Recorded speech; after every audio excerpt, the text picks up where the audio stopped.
Bom, quais são os cuidados que a gente deve ter antes de começar uma punção? A primeira recomendação que nós fazemos é avaliar os dois pulmões com o ultrassom para saber se esse paciente, na verdade, não tem um pneumotórax, não tem nenhuma alteração prévia à punção, porque depois você vai comparar, a hora que você acabar o exame, você vai de novo ver se o pulmão dele está normal, uma vez que uma das complicações mais temidas aí da punção são pneumotórax, hemotórax, tá certo?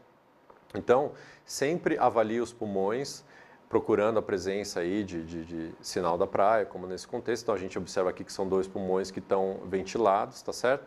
Então, sempre procure esse tipo de alteração antes de começar o procedimento, para depois comparar se ficou tudo bem.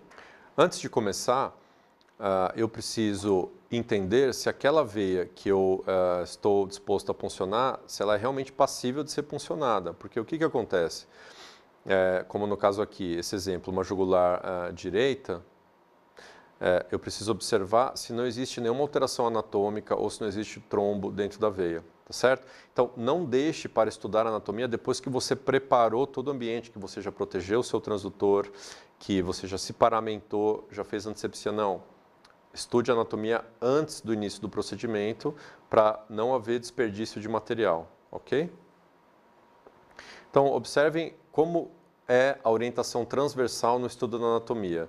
Aqui a gente tem uma representação esquemática dos vasos, então a artéria e a veia, e como eu estou seccionando os vasos de forma transversal, é dessa forma que elas vão aparecer na imagem. É basicamente isso que nós vemos. Então, no estudo da anatomia, vocês repararam, não sei se vocês repararam, mas nós estamos na posição habitual de fazer a ultrassonografia. Então, o marcador está voltado para o lado direito do paciente, que está desse lado aqui na tela, tá certo? Então, existe uma correspondência anatômica entre o vaso, tá vendo? Ó, e a lateralidade aqui da imagem com o paciente. Então, é basicamente isso que nós vemos. O marcador está aqui, está aqui. Aqui é o quê?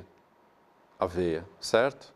A jugular interna, a carótida e aqui a tireoide, que é um bom ponto de referência para o sítio de punção.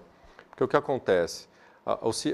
O ápice do triângulo, formado pelas duas cabeças do esternocleido e a clavícula, então o ápice desse triângulo costuma estar mais ou menos um dedo e meio lateral aqui ao pomo de Adão. Né? No homem, o pomo de Adão é mais palpável, né? A proeminência da cartilagem tireoide, né?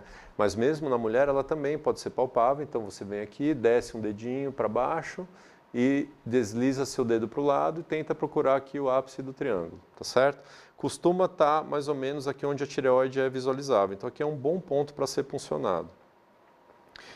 E na orientação longitudinal, o que a gente faz? A gente rotaciona o transdutor de forma que o marcador aponte para a região cranial do paciente e aí a gente consegue observar o vaso de forma longitudinal, como se fosse uma avenida, como se fosse um rio passando pela tela, ok? Por quê? Porque nós estamos vendo ele de comprido. Outro aspecto fundamental do estudo da anatomia antes de iniciar a punção é fazer a manobra da compressão.